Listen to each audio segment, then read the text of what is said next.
Hello everyone. तो आज के इस वीडियो सेशन में हम स्टार्ट करने वाले हैं हिस्ट्री का नया चैप्टर जिसका नाम है the rise of nationalism in Europe. तो ये जो चैप्टर है ये यूरोप में कैसे राष्ट्रवाद का उदय हुआ, नेशनलिज्म का उदय हुआ, उसके ऊपर है। इसमें बहुत सारी टर्म्स, बहुत सारी हिस्ट्री हम कवर करने वाले हैं और कुछ क्लास 9th की भी काफ़ी ऐसी चीज़ें हैं जो आपने क्लास 9th में पढ़ी होंगी। जैसे कि आपने क्लास 9th में फ्रेंच रेवोल्यूशन यानी कि फ्रांस की क्रांति के बारे में पढ़ा था, तो वो भी इसी वीडियो सेशन में कवर होगा। उसकी बेसिक डिटेल मैं आपको बता देता हूँ। आपको अगर याद हो तो 14 जुलाई 1789 की बात थी कि जब फ्रांस में एक रेवोल्यूशन छिड़ा था, वहाँ से इसकी शुरुआत हुई थी। उसके बाद इतने बड़े बड़े चेंजेस आए थे, कैसे वहाँ की गवर्नमेंट चेंज हुई थी, वो सारी चीज़ें आपकी फिर से रिवाइज होने वाली हैं इस चैप्टर में। तो करते हैं स्टार्ट आज के इस वीडियो सेशन को। अभी इस वीडियो सेशन में हम बेसिक डिटेल्स को कवर करेंगे चैप्टर की। तो शुरुआत में rise of nationalism in Europe की जब हम बात करते हैं तो सबसे पहले आपके चैप्टर में आप जब भी वीडियो सेशन देखते हैं, मैं पहले भी बताता हूं कि अपनी एनसीईआरटी बुक को साथ ही रखा कीजिए, उसको साथ साथ रीड किया कीजिए और जो इम्पोर्टेंट पॉइंट्स और नोट्स हैं वो अपनी एनसीईआरटी बुक में ही बना लीजिए कीजिए। इससे आपका टाइम भी बचता है और आपको अच्छे से चीज़ें समझ भी आती हैं। जो इंपॉर्टेंट चीज़ें लगे, जो आपकी बुक में आपको लगे कि नहीं लिखी हुई हैं, तो आप इस स्लाइड से उनको साथ साथ वीडियो के देखते साथ साथ लिख भी सकते हो। तो यहाँ पे सबसे पहले हम एक फिगर को समझने वाले हैं। एक प्रिंट है, जो एक पेंटिंग है जो प्रिपेयर की थी फ्रेडरिक सोरियो ने 1848 से। अब ये पहला टॉपिक है, बेसिक टॉपिक, और इसी से ही 5 मार्क का क्वेश्चन भी निकल के आता है। कैसे निकल के आता है वो ये पूछ लिया जाता है एग्जाम में कि फ्रेडरिक सोरियो की पेंटिंग के फीचर्स बताइए। तो आपको इस पेंटिंग की हर चीज़ को अच्छे से समझना है। आज के वीडियो सेशन में हम इसको कवर करेंगे। तो करते हैं स्टार्ट। बात है 1848 की। फ्रेडरिक सोरियो जो कि एक फ्रांस के एक आर्टिस्ट थे, he prepared a series of 4 prints visualising his dream of world makeup of democratic and social republic. अब एक पेंटर थे जिसका नाम था फ्रेडरिक सोरियो। उन्होंने एक काफ़ी सारी पेंटिंग्स को है उस टाइम पे बनाया 1848 में, और उन्होंने इन पेंटिंग्स में अपने एक ड्रीम को, अपने एक सपने को दिखाया कि वो कैसा फ्रेंच नेशन देखना चाहते हैं। तो एक तो उन्होंने देखा डेमोक्रेटिक यानी कि लोकतांत्रिक, दूसरा उन्होंने देखा एंड सोशल रिपब्लिक्स जिसको हम बोल देते हैं गणतंत्र। आज आपका जो इंडिया है वो भी क्या है, एक डेमोक्रेटिक एंड रिपब्लिक नेशन है। अब डेमोक्रेटिक और रिपब्लिक का मतलब ये होता है कि वहां पे कोई किंग रूल ना हो। हम किंग रूल को क्या बोल देते हैं, मोनार्क भी बोल देते हैं, कि वहां पे कोई किंग रूल नहीं है, बल्कि वहां पे एक ऐसी सरकार हो जो जनता के द्वारा चुनी जाए। किंग रूल नहीं होना चाहिए वहां पे। कैसी गवर्नमेंट होनी चाहिए, the government elected by the people. Government elected by the people. तो ऐसे एक देश की ड्रीम फ्रेडरिक सोरियो ने दिखाई है अपनी इस पेंटिंग में। तो इस पेंटिंग के क्या क्या फीचर हैं उसको हम समझने की कोशिश करेंगे। The print shows the people of Europe and America, man and women of all ages and social classes, marching in a long train और offering homage to the Statue of Liberty as they pass by it. तो यहाँ पे उन्होंने क्या दिखा रखा है, एक लॉन्ग ट्रेन चल के आ रही है, हर तरह के लोग इसमें हैं, महिलाएं भी हैं, पुरुष भी हैं, जो आगे बढ़ते जा रहे हैं। और यहाँ पे स्टैचू ऑफ लिबर्टी बना हुआ है। इस स्टैचू ऑफ लिबर्टी के पास वो सभी अपनी एक रिस्पेक्ट शो कर रहे हैं। होमेज का मतलब होता है रिस्पेक्ट शो करना या श्रद्धांजलि देना। और उसके बाद वो यहाँ से आगे निकलते हुए जा रहे हैं। इस तरह ये ट्रेन चली आ रही है। Artist of the time of the French revolution personified liberty as a female figure. यहाँ पे ये जो स्टैचू ऑफ लिबर्टी है, यहाँ पे लिबर्टी, अब लिबर्टी का मतलब क्या होता है, स्वतंत्रता, कंप्लीट फ्रीडम। इस लिबर्टी को पर्सोनिफाई किया गया। पर्सोनिफाई किया गया है मतलब लिबर्टी जिसको किसको बोलते हैं हम, लिबर्टी एक आइडिया को बोलते हैं, स्वतंत्रता को बोलते हैं। उसको हमने एक ह्यूमन फॉर्म दे दी और उसको एक लेडी के रूप में हमने रिप्रेजेंट कर दिया। ठीक है। तो यहाँ पे ये जो फीमेल फिगर है स्टैचू ऑफ लिबर्टी, इस पर भी क्वेश्चन पूछ लिया जाता है कि इसको एक्सप्लेन कीजिए आप स्टैचू ऑफ लिबर्टी को। तो जब आप इसको एक्सप्लेन करेंगे तो आप क्या कहेंगे, ये एक ऐसी फिगर है जिसमें लिबर्टी को पर्सोनिफाई किया गया, फर्स्ट पॉइंट।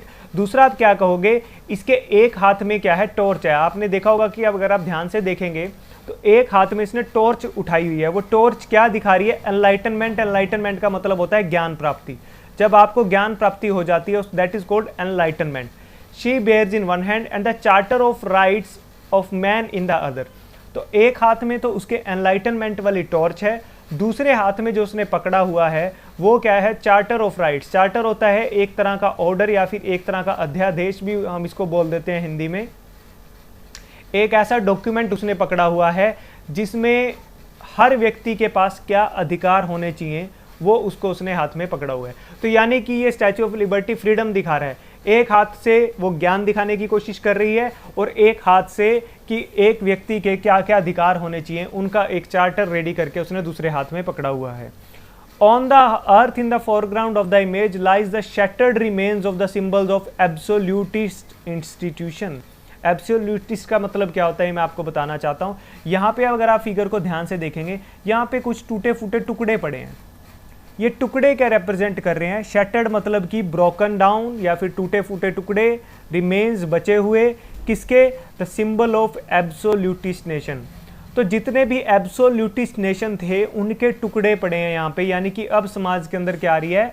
स्वतंत्रता आ रही है। सभी जो देश हैं वो किस तरफ बढ़ रहे हैं? स्वतंत्रता की तरफ बढ़ रहे हैं। इस फिगर को क्या दिखाया गया है? लिबर्टी के रूप में दिखाया गया है और सभी देश एक एक करके इस लिबर्टी को अचीव कर पा रहे हैं। जो जो इस फिगर के पास पहुंच रहे हैं मतलब उन्होंने लिबर्टी को पूर्णतः फ्रीडम को, स्वतंत्रता को अचीव कर लिया है। अब एब्सोल्यूटिस्ट का मतलब क्या होता है? It is a government or system of rule that has no restraint on the power exercise. Restraint का मतलब होता है जिसके ऊपर कोई रोक ही ना हो। ऐसी गवर्नमेंट जिस पे अपनी शक्तियों पे कोई रोक ना हो, जो कुछ भी कर सकती है, जिसको कोई लेना देना नहीं है किसी व्यक्ति के पास अधिकार है या नहीं है, ऐसी गवर्नमेंट को हम क्या बोल देंगे? एब्सोल्यूटिस्ट गवर्नमेंट बोल देंगे। In history the term refers to as a form of monarchical government that was centralised, militarised and repressive. तो पास्ट की जब हम बात करते हैं, इतिहास की जब हम बात करते हैं, एब्सोल्यूटिस्ट ऐसी गवर्नमेंट को बोला गया जो मोनार्कियल गवर्नमेंट है। मोनार्की का मतलब होता है जो या तो किंग रूल होता है जहां पे यानी कि राजा का शासन होता है, किसी एक व्यक्ति के पास सारी पावर्स होती हैं वो, या फिर किसी ऐसी गवर्नमेंट जिसके पास सारी पावर किसी एक पर्टिकुलर ग्रुप के पास होती है, जैसे कि मिलिट्री को सारी पावर दे दोगे। तो ऐसी गवर्नमेंट अक्सर क्या हुआ करती थी? रिप्रेसिव हुआ करती थी, यानी कि अत्याचारी हुआ करती थी, जो आम जनता के ऊपर अत्याचार करती थी, अपनी जो शक्तियां हैं उनका गलत इस्तेमाल करती थी। इनको हम एब्सोल्यूटिस्ट बोल देते थे। तो यहाँ पे उन्हीं एब्सोल्यूटिस्ट इंस्टीट्यूशन के टुकड़े दिखाए गए हैं। यानी कि ये जो प्रिंट है फ्रेडरिक सोरियो का, ये दिखा रहा है कि अब एब्सोल्यूटिज्म नहीं चलेगा, इसको खत्म कर दिया गया है। इन सोरियोज यूटोपियन विजन, यूटोपियन विजन का मतलब क्या होता है? इमेजिनरी। यूटोपियन का मतलब क्या होता है? इमेजिनरी। जब आप कोई इमेजिनेशन करते हो उस आइडिया को हम क्या बोल देते हैं? Utopian idea. यूटोपियन का मतलब क्या होता है? A vision of a society that is so ideal that it is unlikely to actually exist. अगर इस फिगर के अकॉर्डिंग यूटोपियन का मतलब समझा जाए तो वो ये समझा जाएगा कि जो फ्रेडरिक सोरियो की पेंटिंग है वो इतनी ज़्यादा आइडियल सोसाइटी की बात कर रहा है जहाँ हर व्यक्ति के पास पूरे अधिकार हों, कोई एब्सोल्यूटिज्म ना हो, सभी एकदम स्वतंत्रता से एक दूसरे के साथ मिलकर जी पा रहे हैं। अब यहाँ पे इस सोच को, इस विजन को जो फ्रेडरिक सोरियो देख रहा है उसको यूटोपियन बोला गया। यानी कि ये अभी प्रैक्टिकली पॉसिबल नहीं है, लेकिन वो इमेजिन कर रहा है कि ऐसा हो। अब यूटोपियन का मतलब अगर आप दूसरे वे में समझना चाहते हो तो एक ऐसा इमेजिनेशन में अगर आप ऐसा आइडिया सोचते हो जो प्रैक्टिकली पॉसिबल नहीं है, एक बहुत ऐसी बड़ी बात सोच ली जो पॉसिबल नहीं है, तो उसको हम यूटोपियन विजन भी बोल देते हैं। तो in his utopian vision the people of the world are grouped as distinct nations identified through their flags and national costumes. तो उसके यूटोपियन विजन में सभी लोगों को अलग अलग ग्रुप्स में दिखाया गया। जैसे आपको यहाँ पे आपको अलग तरह का फ्लैग दिख रहा है, यहाँ पे एक अलग तरह का फ्लैग दिख रहा है। तो सभी के सभी लोग अलग अलग ग्रुप्स में बंट के आ रहे हैं। उन ग्रुप को नाम दिया गया है नेशन का, और सभी के अपने अपने झंडे हैं, सभी के अपने अपने कॉस्ट्यूम हैं, अपने अपनी तरह की ड्रेसेस हैं। लीडिंग द प्रोसेशन, प्रोसेशन किसको बोल देते हैं? शोभा यात्रा को बोल देते हैं। उस प्रोसेशन को लीड करते हुए वे pass the Statue of Liberty are the United State and Switzerland. यहां से क्वेश्चन निकल के आएगा कि फ्रेडरिक सोरियो की पेंटिंग में कौन से दो ऐसे देश हैं जिनको एज ए नेशन स्टेट दिखाया गया कि वो नेशन स्टेट पहले से ही बन चुके हैं। तो इस फीमेल फिगर के पास सभी लोग पहुंच रहे हैं। कौन से ऐसे दो देश हैं जो इस फीमेल फिगर को क्रॉस कर चुके हैं, यानी कि इससे घूम के वो आगे जा चुके हैं। तो दो देश हैं, कौन कौन से? यूनाइटेड स्टेट और स्विट्जरलैंड। ये क्या रिप्रेजेंट कर रहा है? ये रिप्रेजेंट कर रहा है कि ये जो स्टेट हैं ये पहले से ही नेशन स्टेट हैं। नेशन स्टेट का मतलब मैं आपको समझा देता हूँ। नेशन का मतलब क्या होता है? जैसे इंडिया एक नेशन है। नेशन का मतलब बेसिकली कॉमननेस होती है, जहाँ के लोगों के बीच में कॉमननेस हो। जैसे हम अपने देश को देख लीजिए, यहाँ पे कई तरह के लोग हैं, किसी के अलग अलग धर्म है, किसी का अलग कल्चर है, किसी की अलग लैंग्वेज है, कोई किसी का अलग खान पान है। तो कितनी तरह की डाइवर्सिटी के लोग यहाँ पे रहते हैं, लेकिन सभी अपने आप को क्या बोलते हैं? इंडियन। सभी का एक ही फ्लैग है जो इंडिया का फ्लैग है। इस कॉमननेस को ही हम नेशन बोलते हैं, जो कि उस टाइम पे यूरोप के अंदर नहीं थी। लेकिन फ्रेडरिक सोरियो अपने विजन में क्या देख रहा है कि जैसे यूनाइटेड स्टेट और स्विट्जरलैंड में ऑलरेडी ही क्या आ चुकी है, वो ऑलरेडी नेशन स्टेट है, यानी कि वहाँ के लोगों में कॉमननेस आ चुकी है। वो अलग अलग पार्ट में डिवाइडेड नहीं है। लेकिन उस टाइम में फ्रांस और बाकी जो यूरोप था, वो क्या था कि जैसे मान लो एक फ्रेंच एक कंट्री है, वो कंट्री आपस में उनमें यूनिटी नहीं है। उस कंट्री के अंदर भी कई सारे छोटे छोटे अलग अलग क्या हैं? राष्ट्र बने हुए हैं। छोटे छोटे कम्युनिटी ग्रुप्स ने अपने को राष्ट्र घोषित कर दिया। अपना अलग झंडा है, अपना अलग कल्चर है, अपना अलग सब कुछ है। तो वो एक नेशन स्टेट हम उसको नहीं बोलेंगे। नेशन स्टेट उसको बोलेंगे जहाँ पे जितनी भी सिटीजन है, जितनी भी पॉपुलेशन है, सबके बीच में क्या हो? एक कॉमननेस हो। France identifiable by the revolutionary colour has just reach the statue. तो यहाँ पे क्या दिखाया गया है कि फ्रांस जो ये ट्राई कलर का जो फ्लैग है वो लेके अभी अभी जो स्टैचू ऑफ लिबर्टी है उसके पास पहुंचा है। यानी कि फ्रांस अभी अभी लिबर्टी यानी कि स्वतंत्रता को अचीव करने वाला है। She is followed by the people of Germany bearing the black, red and gold flag. तो यहाँ पे इस जगह पे ये जो आपको झंडा दिख रहा है, ये झंडा आप अपनी फिगर में बुक में ध्यान से देखना, ये फ्रांस का है। और ये जो गोल्डन ब्लैक रेड वाला जो फ्लैग दिख रहा है, ये किसका फ्लैग है? ये उस टाइम पे जर्मनी का फ्लैग है। यानी कि फ्रांस के पीछे पीछे कौन सा देश चल रहा है? जर्मनी चल रहा है। The German people did not yet exist as united nation. German people अभी यूनाइटेड नहीं हुए हैं, इसलिए वो फ्रांस के पीछे पीछे चल रहे हैं। The flag they carry is an expression of liberal hopes in 1848 to unify the numerous German speaking principalities into a nation state under a democratic constitution। तो यहाँ पे जो फ्रांस चल रहा है वो ये रिप्रेजेंट कर रहा है कि वो भी लिबर्टी को चाहते हैं, इसलिए वो फ्रांस के पीछे पीछे चल रहे हैं। जो जर्मन वाले लोग हैं, जर्मन अभी तक कई सारे टुकड़ों में बटा हुआ था, कई सारी प्रिंसिपैलिटीज में बटा हुआ था, वो एक नेशन स्टेट अभी तक नहीं है। अब जर्मनी के पीछे भी काफ़ी सारे देश हैं। ऑस्ट्रिया है, द किंगडम ऑफ सिसिलीज है, लोम्बार्डी, पोलैंड, इंग्लैंड। इनमें से जितने 2-3 नाम आपको याद रहें वो सफिशिएंट हैं, वो आप यहाँ पे मेंशन कर सकते हो जब आप फ्रेडरिक सोरियो की पेंटिंग के फीचर्स को बताओगे। अब आकाश में भी आपको बहुत सारी चीज़ें देखने को मिल रही होंगी। यहाँ पे आपको क्या देखने को मिल रहा है? जीसस क्राइस्ट और कई सारी एंजल्स और देवता जिनको हम बोल देते हैं, वो सारे क्या रिप्रेजेंट कर रहे हैं?